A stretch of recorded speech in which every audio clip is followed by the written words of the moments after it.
Evangelho segundo Mateus, capítulo 9, versículos de 35 a 38. Assim nos diz a palavra do Senhor. E percorria Jesus todas as cidades e povoados, ensinando nas sinagogas, pregando o evangelho do reino e curando toda sorte de doenças e enfermidades. Vendo ele as multidões, compadeceu-se delas, porque estavam aflitas e exaustas, como ovelhas que não têm pastor. E então se dirigiu a seus discípulos. A seara, na verdade, é grande, mas os trabalhadores são poucos. Rogai, pois, ao Senhor da seara, que mande trabalhadores para a sua seara. Amém. Nos diz aqui, meus irmãos, o versículo 36.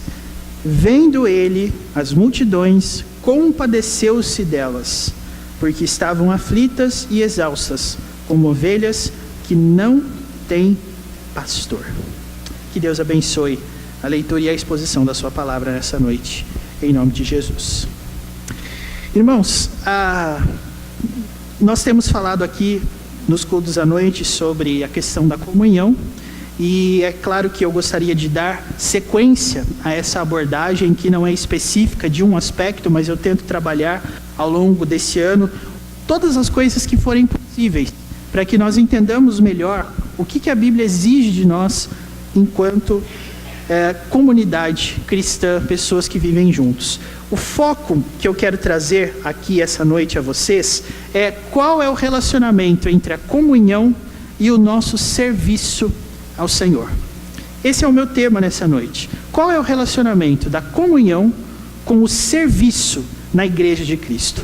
E eu acho interessante nós falarmos sobre isso, meus irmãos, porque todas as vezes que nós pensamos em serviço, nós automaticamente relacionamos isso aos dons naturais ou aqueles dados pelo Senhor para que nós possamos exercê-los no trabalho. Então, quando nós pensamos em servir, geralmente nós pensamos assim: se eu sei tocar, se eu sei pregar, se eu sei falar alguma coisa, se eu sei liderar, se eu sei trabalhar com algum aspecto de limpeza ou alguma coisa usando as minhas mãos, se eu sou uma pessoa talentosa para cozinhar ou para administrar, para fazer contagens, todas essas coisas me garantem um lugar na Igreja de Cristo em algum momento para trabalhar. Qual é o grande problema, no meu ponto de vista, dessa abordagem? É que algumas pessoas que não sabem cantar, que não sabem falar, que não sabem orar em público, que não sabem cozinhar, que não sabem lavar, que não sabem passar, que não sabem organizar, essas pessoas talvez elas pensem: mas então qual é o meu papel dentro da Igreja de Cristo? E a igreja, meus irmãos, é tida e é descrita pelo Senhor como um corpo. E uma carta muito valiosa para que nós entendamos isso é a primeira carta aos Coríntios. Os dons são dados pelo Espírito e servem para que a igreja cumpra a sua missão. Então, todas as vezes que nós pensamos em serviço, nós temos essa tendência de vinculá-lo a alguma capacidade natural ou algo que o Espírito Santo nos dá e trabalha em nós para que nós possamos usar a serviço do reino. Eu quero lhes dizer nessa noite que, para que nós entendamos a relação entre comunhão e serviço, nós não podemos pensar em serviço dessa forma. Nós não podemos pensar que o serviço é condicionado a uma capacidade natural que eu tenho. É bem verdade que a igreja tem departamentos e tem ministérios para os quais é necessário um certo talento específico.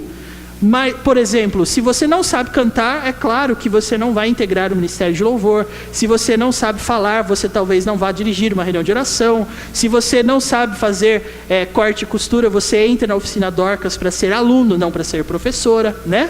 Mas todas essas coisas são extremamente importantes, mas elas não são o alvo do meu estudo, da minha palavra nessa noite, por uma simples razão. Onde vão ficar as pessoas que não possuem dons e capacidades naturais para fazer alguma coisa? Se às vezes, quando você ouve falar de serviço, você começa a imaginar quais são as coisas que eu sei fazer e você chega à conclusão que talvez você não saiba fazer nada de especial, então o seu lugar, como no popular a gente costuma falar, é o esquentar banco, que no nosso caso aqui na igreja é esquentar cadeira, né? A gente pensa que o nosso papel é simplesmente assistir e prestigiar as pessoas que sabem fazer alguma coisa, porque eu particularmente não sei fazer nada. Eu quero lhes dizer, meus irmãos, que não é assim que nós devemos pensar no trabalho da Igreja de Cristo, ok? E por que não é assim? Porque o próprio Senhor Jesus tem várias descrições do seu ministério, e um dos textos que mostra o que Jesus veio fazer nessa terra é esse aqui que nós acabamos de ler. Nós lemos no versículo 35 que Jesus estava percorrendo todas as cidades e povoados. E nós temos aqui itens listados pelo evangelista que nos mostram o que Jesus fazia. Então veja comigo, o versículo 35 diz que Jesus ensinava nas sinagogas, pregava o evangelho do reino e curava toda sorte de doenças e enfermidades. Esse basicamente é o ministério de Jesus. E aqui, irmãos, você pode perceber que esses verbos no português estão conjugados no gerúndio, para dar a ideia que enquanto Jesus percorria as cidades, ele fazia essas coisas. Então é claro, a leitura a uma primeira vista pode me levar a crer que por onde Jesus passava, não importa o lugar, ele fazia essas coisas. Mas eu lhes digo, irmãos, que muito embora essa definição seja correta, nós também podemos perceber que, muito embora ensinar, pregar e curar fossem as três coisas que Jesus fazia, em alguns lugares ele não fazia uma delas. E eu quero que você veja comigo, por exemplo, Mateus capítulo 11, que está aí pertinho da gente. Em Mateus capítulo 11, Jesus está colocando algumas cidades, segundo ele, que vão receber mais rigor no dia do juízo, porque elas viram coisas em maior número. Em outras, você vai ver que não viram tanto, mas Jesus tem uma lição para nós em relação a isso. Veja Mateus capítulo 11, versículo 20, e você vai ver Jesus dizendo assim, que Jesus increpava as cidades nas quais ele operara numerosos milagres. Perceba, Jesus fez os milagres nessas cidades. E se você estiver perguntando aí o que é increpar, é um termo que para nós não é tão conhecido, mas se você for procurar um sinônimo, é algo como praguejar, invocar uma maldição. E só isso já é um motivo para você pensar assim, peraí, então o Deus Filho, unigênito do Pai, expressão do amor de Deus, amaldiçoava? Sim, ele amaldiçoava. E eu quero mostrar para você em que condições ele amaldiçoava. O texto no versículo 20 diz que ele operou numerosos milagres, mas ele increpou essas cidades por quê? O versículo 20 fala assim, pelo fato de não se terem arrependido. Então, o que eu quero que você entenda? Que essas três coisas que Jesus fazia, ensinar, pregar e curar, são coisas que Jesus fazia com um propósito. Por que ele fazia essas coisas? Para que as pessoas crescem. Você pode perguntar à palavra de Deus, por que Jesus fazia milagres? E eu já ouvi as mais variadas respostas sobre isso. E eu quero dar para você duas características, ou melhor, dois elementos da relação entre a comunhão e o serviço, para que você entenda em que ponto nós devemos compreender aquilo que o texto está nos dizendo.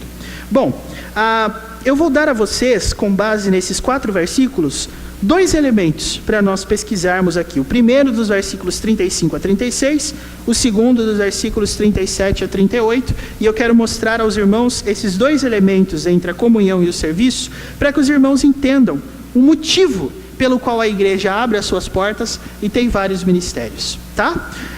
Como é uma discussão um tanto quanto longa, irmãos, eu até confesso que nós não vamos conseguir esgotar totalmente, até porque isso é uma pretensão, né? Mas eu não vou ter tempo de falar tudo que eu gostaria. Então eu vou tentar ser aqui bem objetivo para que os irmãos compreendam, pelo menos à luz desse texto, quais são esses 2 elementos. Primeira coisa que nós percebemos, meus irmãos, é que Mateus faz um resumo do ministério de Jesus no versículo 35, mas se você ler os versículos anteriores do capítulo 9, em especial a partir do versículo 10, você vai ver que várias curas de Jesus são listadas aqui. Jesus curou, por exemplo, uma mulher enferma dos versículos 19 em diante, ressurgiu a filha de Jairo, né? Ressuscitou a filha de Jairo, curou 2 cegos, Todas essas coisas Jesus fez. Mas existe um elemento, irmãos, nesse resumo que Mateus dá, no versículo 35 e no versículo 36, que não está presente nos anteriores. E por que não está presente? Porque todas as vezes que nós observamos o ministério de cura de Jesus, principalmente a gente que é da igreja presbiteriana, que a gente não está acostumado a ver curas nos cultos, como em outros lugares, a gente pergunta assim às vezes, bom, se Jesus realizou tantas curas, então por que a gente não vê Jesus curando na mesma intensidade, do mesmo jeito hoje? Será que aconteceu alguma coisa e que Jesus agora está retendo o seu poder por alguma razão? Será que é isso que nós entendemos? A questão aqui, meus irmãos, é que todas essas coisas são resumidas no versículo 36 com um detalhe. O texto diz no versículo 36 que Jesus viu as multidões. Isso é uma coisa muito interessante, porque a ideia aqui que o autor está querendo trazer para nós, não é que simplesmente Jesus era capaz de enxergar as pessoas como eu enxergo você e você me enxerga, mas Jesus estava observando todas as demandas específicas dos corações das pessoas que estavam lá. Jesus observava de um jeito que não era simplesmente eu ver que você está aí, mas Jesus conseguia ler nas pessoas. Jesus conseguia depreender nas pessoas um aspecto muito curioso. O versículo 36 diz que Jesus, além de ver as multidões, diz o texto que ele se compadecia delas. Haja vista que os milagres que Jesus fez no próprio capítulo 9, todos eles têm a ver com uma cura de doença. Talvez você possa pensar, é claro que Jesus teve compaixão daquelas multidões, porque estava um monte de gente doente, tinha gente morta, tinha gente que estava ali às beiras da morte. A filha de Jairo, quando Jairo foi procurar Jesus, estava viva, mas quando Jairo chega, ela tinha morrido. Então, é claro que essa é uma situação que a primeiro momento pode conceder compaixão por parte de Cristo, mas eu quero dizer para você que não foi por isso que Jesus se compadeceu da multidão. Ele não olhou a condição social daquelas pessoas e pensou algo do tipo assim, elas não têm dinheiro para pagar um tratamento médico, elas não têm dinheiro para comprar remédios, então eu vou curar porque essas pessoas não têm condição de suprir o seu próprio tratamento. Não é isso, meus irmãos, não é isso. Você pode ler claramente no versículo 36 o motivo pelo qual Jesus se compadeceu das multidões. O texto fala assim, porque elas estavam aflitas e exaustas, como ovelhas que não têm pastor. E este, meus irmãos, é o primeiro elemento que mostra a relação entre a comunhão e o serviço. Compaixão. Eu acredito que hoje nós temos vivido um tempo em que todas as nossas relações são absolutamente objetivas. Ou seja, eu procuro as pessoas quando eu efetivamente preciso de alguma coisa. Eu olho, inclusive, para a minha vida.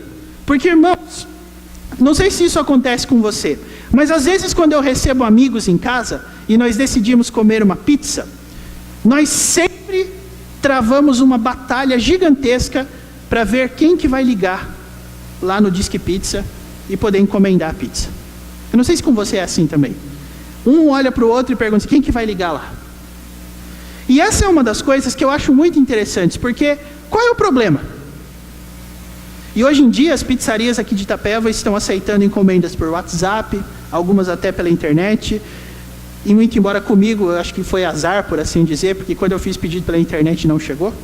Mas a grande questão, irmãos, é que hoje nós estamos procurando essas formas de ter esse contato aqui, eu e você, você e eu. Então, o WhatsApp, todas essas coisas que nós temos hoje, é quase como elas eliminam totalmente a possibilidade de você conversar com as pessoas. E é exatamente isso que tem feito da nossa religião e da nossa tradição cristã algo extremamente mecânico, porque nos sobra vontade de resolver as coisas distante. Mas eu acho que esse elemento tem um outro agravante. Quando a gente conversa e tem contato com outras pessoas, nós obviamente vamos notar algumas coisas que vão demandar tempo da nossa agenda. E nós estamos, como os irmãos sabem, nos preparando para uma eleição de presbíteros, não é? E é por isso que eu já gostaria de deixar essa palavra, principalmente a esses homens, que Deus já escolheu para integrarem o nosso conselho. Meus irmãos, nós precisamos de tempo. Nós precisamos dedicar tempo às pessoas. Porque como é que nós vamos demonstrar compaixão sem contato? Veja, como é que Jesus demonstrou compaixão por aquelas pessoas? Primeira coisa, versículo 36, ele as viu. É claro que às vezes você pode pensar, tudo bem, pastor, mas Jesus era Deus, eu não sou Deus. Jesus sabe o que as pessoas sentiam na sua mente, eu não sei, mas eu quero dizer para você que não é bem assim. Porque se essa fosse uma descrição que se aplicasse ao próprio Cristo, por que você acha que nós estaríamos lendo isso aqui? Apenas para que nós tivéssemos uma visão de como Cristo era e pensasse assim, nossa, como Ele é maravilhoso, não é pena que nós não podemos viver isso na nossa vida. Não é por isso que esse texto foi registrado. E é por isso que eu volto àquela pergunta, por que Jesus fazia milagres? Sabe o que é o mais interessante, irmãos? Se você voltar aqui no capítulo 9 para o versículo 27 em diante, você vai perceber que 2 cegos seguiram Jesus. E aí eu quero que você imagine na sua mente como é que cegos seguem alguém. Eu quero que você tente imaginar essa descrição do versículo 27 na sua cabeça. O texto fala que assim como os discípulos estavam seguindo Jesus, considerando que os discípulos tinham olhos e conseguiam ver, 2 cegos estavam indo atrás de Jesus. Como é possível que isso estivesse acontecendo? Pense um pouco. E o clamor desses cegos no versículo 27, adivinha qual que era? Tem compaixão de nós. O que aqueles cegos achavam que Jesus poderia dar a eles? E através disso aqui, você pode começar a pensar comigo a respeito do porquê que Jesus fazia milagres. Meus irmãos, quando Jesus chega, o versículo 28 fala que ele entrou em casa, os cegos se aproximaram. Algo maravilhoso está acontecendo aqui. Porque eu não sei se você... talvez uma figura do nosso tempo que pudesse nos ajudar a explicar como que é a vida do cego. Se você já assistiu na Netflix aquele filme Bird Box, que tem lá a Sandra Bullock com a venda na cara, aquela coisa toda, se você não assistiu, assista. Tem uma crítica lá que você pode fazer, uma interpretação, mas a ideia é, as pessoas naquele filme não podem ver. Mas não porque elas são cegas, é porque se elas enxergarem, uma tragédia acontece. Eu não vou contar qual é a tragédia, porque você pode assistir o filme depois, você vai ver. Mas aí, toda a vida das pessoas é tratada no filme, elas tendo que ir ao mercado de carro, elas tendo que fazer os seus serviços com os olhos tapados, porque se elas enxergarem alguma coisa, uma coisa ruim vai acontecer com elas. E aí o filme vai retratando quando o motorista está lá sendo guiado pelo GPS, sendo guiado pela mulherzinha do GPS, vira à esquerda, vira à direita, e eles batem o carro no poste, e eles atravessam e sobem na guia, e eles quase atropelam as pessoas, e eles saem do carro, e eles estão assim porque eles não estão conseguindo enxergar nada, e um bate a cabeça numa coluna do supermercado. Essa é a vida do cego. Então tente observar o que está acontecendo aqui. Parece que deu tudo certo, né, irmãos? Os cegos lá seguindo Jesus, aí Jesus entrou em casa, os cegos entraram também. E aí diz o texto no versículo 28 que Jesus perguntou uma coisa para eles: vocês creem que eu posso fazer isso? Então, obviamente, os milagres de Jesus não eram simplesmente para que você pudesse corrigir uma situação pontual de deficiência na vida daquelas pessoas. Muito pelo contrário, meus irmãos. Sabe por que Jesus fazia milagres? E esse é um insight que não é meu, é de um pastor americano chamado Timothy Keller. Jesus fazia milagres para mostrar para todas as pessoas como era a vida que Deus criou antes da queda. Ou seja, você já imaginou um mundo sem pecado? Você já imaginou um mundo sem pobreza? Você já imaginou um mundo sem fome? É por isso que Jesus multiplicava pães, é por isso que Jesus devolvia a visão aos cegos. É por isso que Jesus ressuscitava mortos. Porque o que introduziu essas coisas no nosso mundo, meus irmãos, foi o pecado. Então o milagre que Jesus fazia tinha apenas uma missão. Sabe qual é o seu problema? O seu problema é que você tem uma deficiência para reconhecer a Deus nos seus caminhos. E elas são personificadas através dos problemas que Jesus curou. Quando o apóstolo Paulo fala, por exemplo, no Novo Testamento, ele diz, lá na primeira carta aos Coríntios, o homem natural é cego em relação ao Espírito de Deus. E nas cartas que Jesus escreve no livro de Apocalipse, aquela mais famosa que é a de Laodiceia, né, irmãos? Jesus diz para eles, vocês acham que vocês estão ricos, que vocês estão abastados, não precisam de nada, mas vocês não veem que vocês estão pobres, miseráveis, cegos e nus. Ou seja, se você olha para Cristo com um olhar marxista, esquerdista, talvez você olhe para ele como alguém que estava promovendo justiça social. Muito pelo contrário, irmãos. Sabe o que Jesus estava promovendo? Ele estava dando uma amostra de como era a vida antes do pecado e como vai ser a vida depois que ele voltar. As maravilhas que nós encontramos nos milagres de Cristo mostram que o nosso mundo, que é uma bagunça, não foi criado para ser assim. Quem pode corrigir essa bagunça? Cristo. Então saibam, irmãos, por que Cristo se compadeceu daquelas multidões? Porque ele não olhava apenas a cegueira, ele não olhava apenas a falta de ter que comer, ele não olhava a doença, mas ele olhava a bagunça. Ele olhava o caos. E é exatamente por isso que o evangelista Mateus registra o seguinte aspecto para nós, no versículo 36. Elas estavam aflitas e exaustas, como ovelhas que não têm pastor.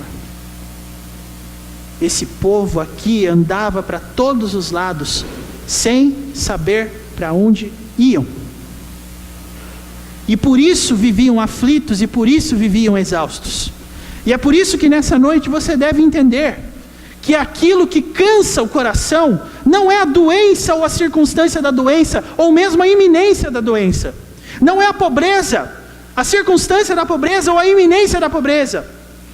Mas é se Jesus Cristo olha para você e você usa esses elementos para procurar neste mundo coisas que você só pode encontrar nele. É isso que faz de você uma pessoa aflita, é isso que faz de você uma pessoa exausta, e é isso que faz com que Jesus olhe para nós com compaixão. E é isso, meus irmãos, que a igreja de Cristo é chamada para exercitar. Nós temos compaixão das pessoas não porque elas são pobrezinhas, mas porque a vida delas está uma bagunça.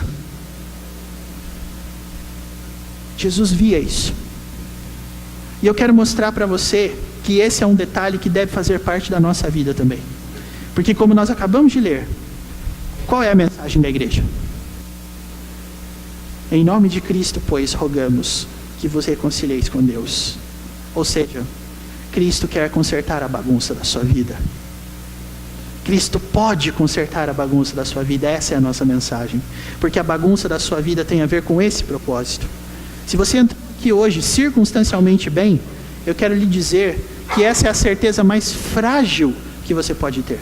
Porque se hoje você tem dinheiro e está feliz, e olha, não é praga de pastor não, muito embora praga de pastor pegue, dizem, nunca dei praga em ninguém para saber, mas se alguém quiser experimentar, né? Mas quando o seu dinheiro acabar, onde está a sua segurança? Algumas pessoas resumem o seu estado de segurança da seguinte forma: eu acordo e eu vou dormir toda noite com a consciência tranquila que eu não estou devendo nada no banco. Porque o banco é um cobrador implacável. Se você não paga com dinheiro, o banco toma bens. o banco toma sua casa. A gente sabe disso. Só que tem um detalhe nessa história, meus irmãos. Você está devendo para Deus alguma coisa? Porque o que nós enxergamos na vida da pessoa que está devendo para Deus? A aflição e cansaço. E Jesus teve compaixão disso. E eu quero dizer para você que tanto a comunhão quanto o serviço na igreja, meus irmãos, é movido pela compaixão. Por isso eu quero convidar você nessa noite a fazer igualzinho Jesus. Olhe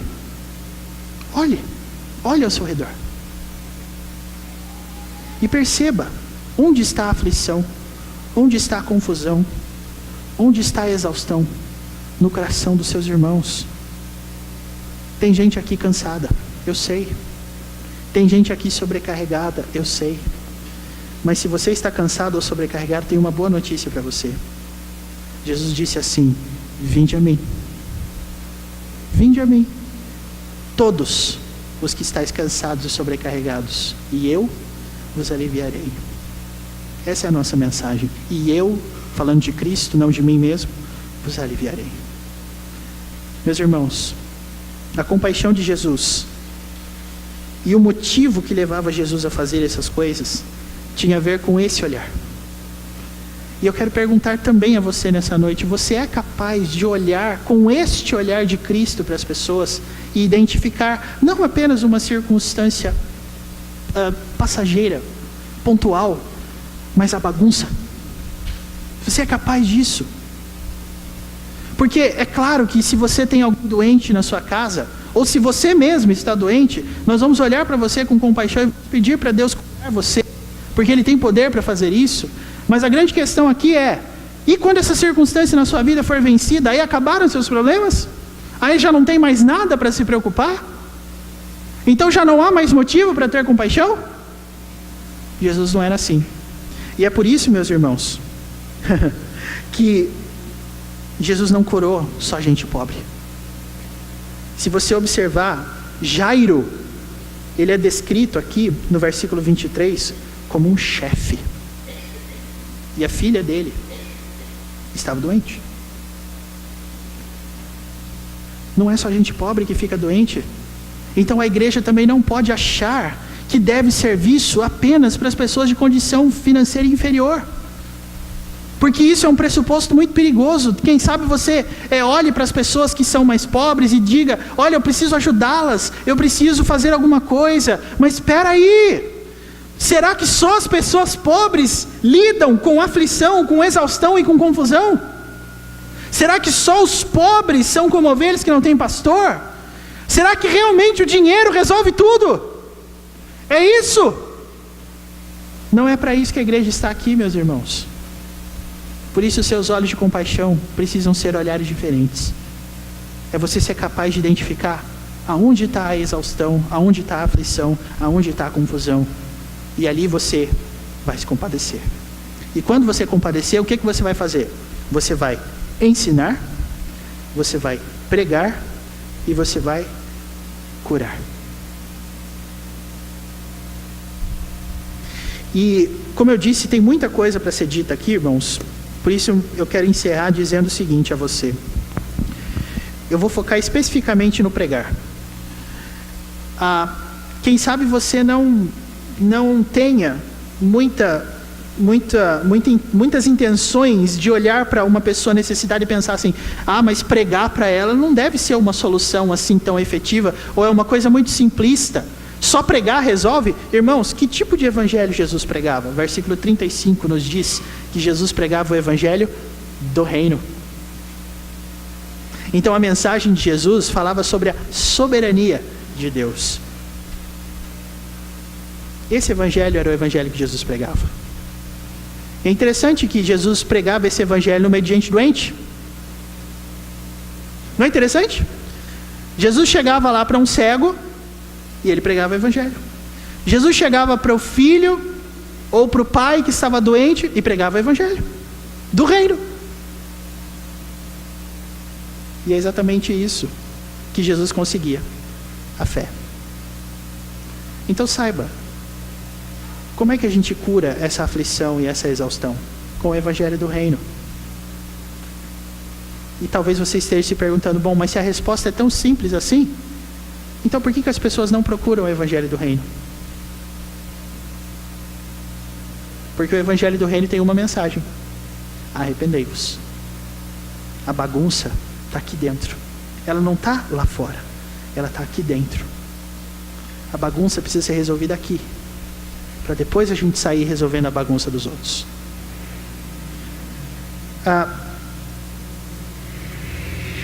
Eu sei, meus irmãos, que eu disse que teria 2. Eu só me concentrei em um. Mas apenas para você não sair daqui decepcionado, me permita falar rapidamente sobre o segundo aspecto. Se o primeiro aspecto que define a comunhão e o serviço na igreja é a compaixão, existe um segundo. Sabe por quê? Porque depois que Jesus viu as multidões e se compadeceu delas, o texto diz no versículo 37 que ele se dirigiu aos seus discípulos.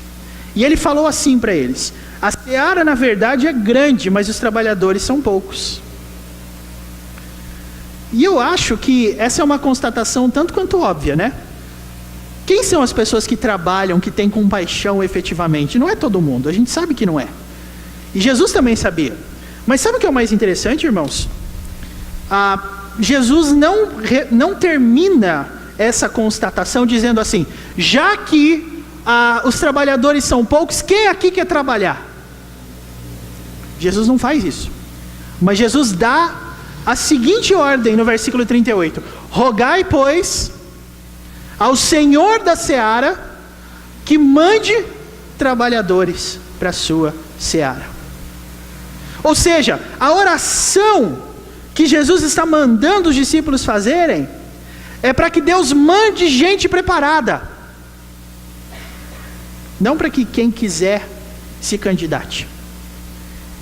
E aí talvez você pense: nossa, pastor, então o senhor acabou de falar no começo do sermão que não é assim que a gente tem que pensar no serviço e tal, e agora o senhor está estragando tudo, porque se tem que mandar a gente preparada, então quem que é preparado? E é exatamente esse o ponto. O ponto, meus irmãos, é que além de compaixão, a segunda característica, o segundo elemento é a preparação. Agora, como essa preparação acontece? Bom, lembre-se de uma coisa: o mundo que você está é uma bagunça. O mundo que você está é virado de ponta cabeça. Mas o mundo que você está é uma seara. E essa seara tem um Senhor. Tudo começa a partir daí. A bagunça que você vê no seu mundo está totalmente sob o controle do Senhor da seara, que é Jesus. Porque o texto diz: a seara é grande, e nós temos que rogar ao Senhor da seara. Ou seja, irmãos, para que você trabalhe para o Senhor, a sua preparação consiste em 2 itens. Primeiro, soberania de Deus. Só pode trabalhar na igreja de Cristo quem crê na soberania de Deus.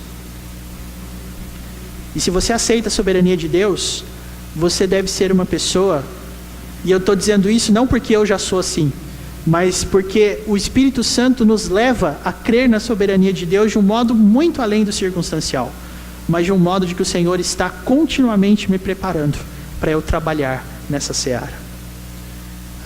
Eu sei que eu tinha que desenvolver mais esse ponto, mas o tempo não me permite. Então, eu já quero pular para o segundo ponto. Irmãos, o que é mais maravilhoso é que o segundo item dessa preparação, além de crer na soberania de Deus, é uma coisa chamada autoridade. E eu quero que você preste muita atenção nisso. Em Mateus 9,35, o texto diz assim: e percorria Jesus todas as cidades e povoados, ensinando nas sinagogas, pregando o evangelho do reino e curando toda sorte de doenças e enfermidades. Leu isso?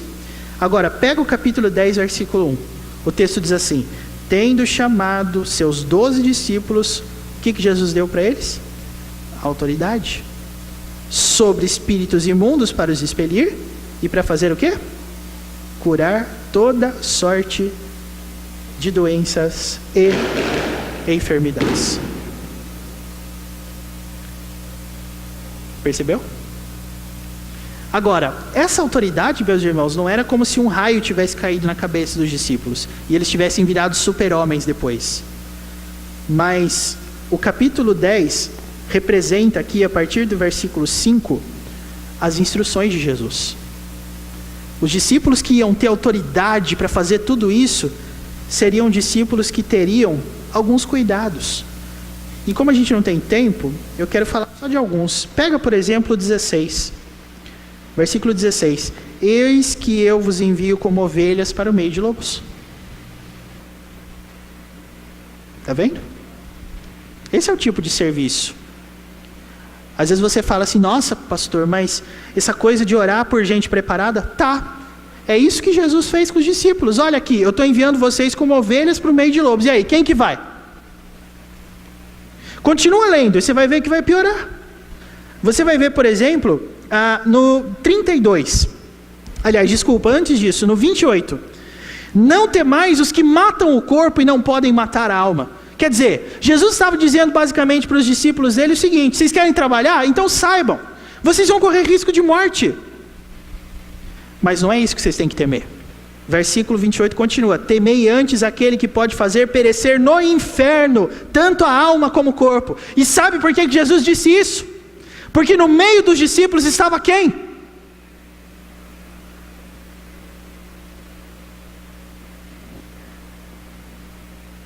Quem? Se você não sabe, é só você ler. No capítulo 10, dos versículos 2 em diante, começa aqui uma lista de quem são os discípulos de Jesus. Aí ele termina essa lista colocando um por último. Versículo 4 fala assim: Simão o Zelote e Judas Iscariotes, que foi quem? O traiu. Isso é uma coisa doída, viu, irmãos? Mas é uma coisa que acontece no trabalho também. A gente vai ter alguns traidores que vão se revelar. Mas tudo isso faz parte. Tudo isso faz parte do trabalho do Senhor da Seara, irmãos. É a soberania de Deus. É Jesus dando uma palavra maravilhosa para os seus discípulos. Mais uma. Versículo 32.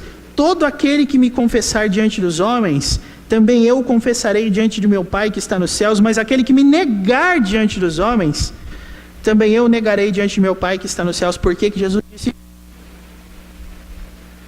Então saibam, irmãos, essas preparações de Jesus não tem nenhum outro propósito a não ser o seguinte: Jesus sabia e conhecia bem os discípulos dele. Assim como ele também nos conhece e sabe quais são os pontos que nós fraquejamos.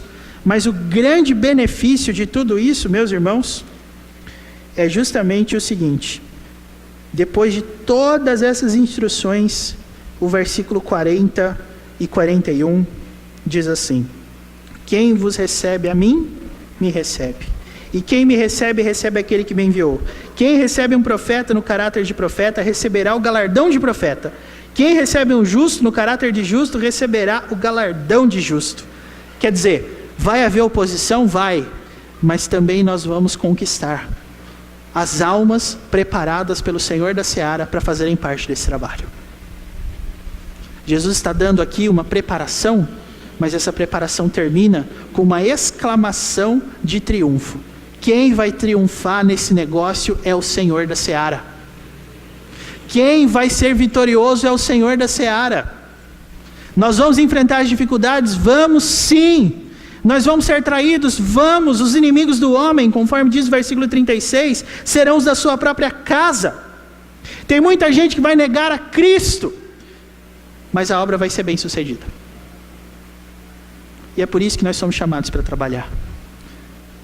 Porque pode ter a definição dos traidores, mas vai ter também a definição dos vencedores. E é exatamente isso, meus irmãos, que nós podemos perceber na história dos discípulos. Perceba, 12, 11 fiéis, 1 traidor.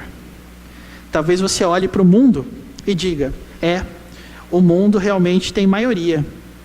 Mas se você olhar para dentro da igreja de Cristo, você pode ter 1, 2 traidores, mas o grande número, meus irmãos, é dos fiéis. E por quê? Porque eles são preparados pelo Senhor da Seara para trabalhar.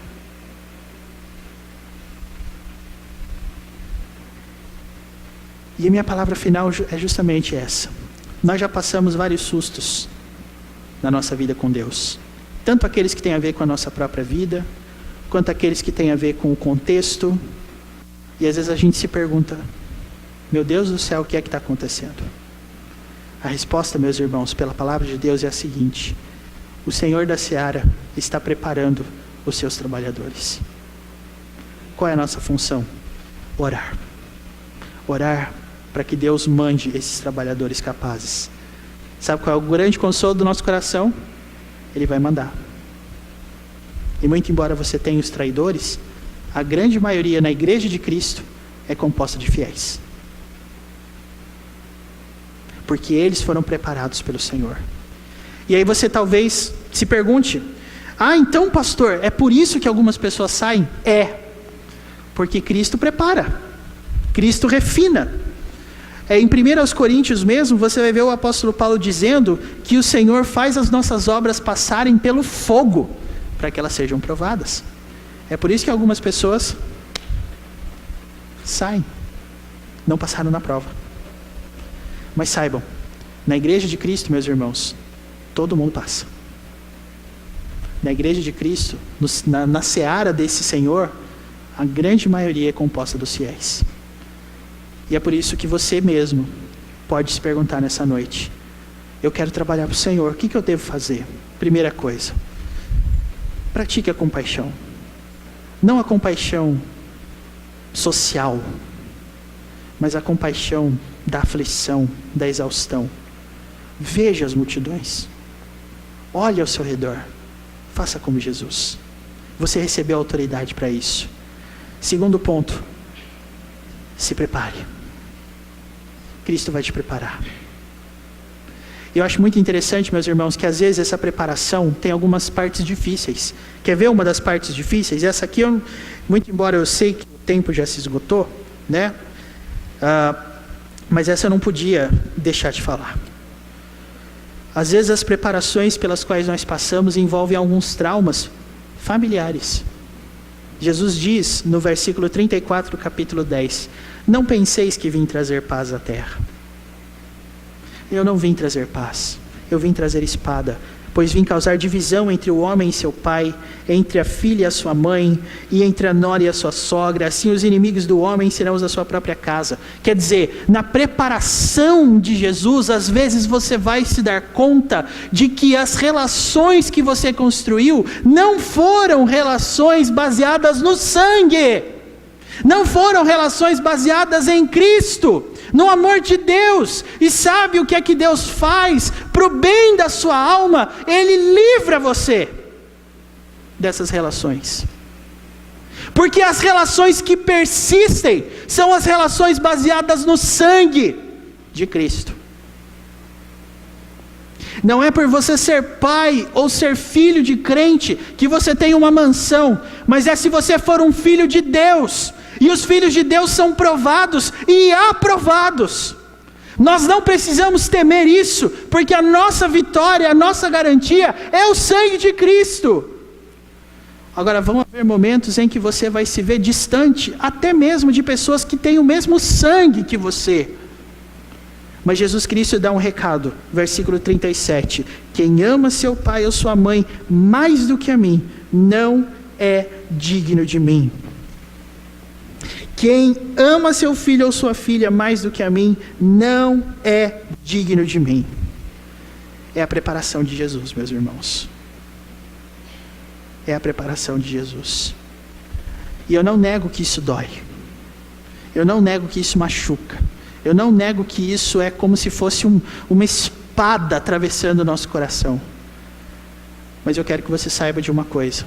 Jesus Cristo ama tanto você, mas tanto, que Jesus Cristo te dá umas boas doses de verdade. E é exatamente na igreja que Ele administra essas doses. Pense, se a verdade é administrada por meio de uma injeção, sabe quem vai ser o enfermeiro que vai limpar e vai aplicar a injeção? É a igreja. Porque nós somos os embaixadores. Porque essa é a nossa mensagem. Por isso, querido, se você entrou aqui nessa noite com esse tipo de dúvida, lembre de uma coisa: você vive no meio de uma bagunça, mas essa bagunça pertence ao Senhor da seara. E porque Ele é o Senhor da seara, Ele prepara os seus trabalhadores. Ele envia apenas os que Ele preparou. E esse trabalho é bem sucedido, porque o número de fiéis é sempre maior na igreja de Cristo do que o número de infiéis. Que Deus assim nos abençoe, meus irmãos, e que nós sejamos pessoas que praticam a compaixão e que aceitam a preparação de Jesus, sabendo que no final nós somos mais, muito mais do que vencedores, por meio daquele que nos amou. Que Deus assim nos abençoe, fortaleça e nos prepare para o trabalho do Senhor, em nome de Jesus. Amém.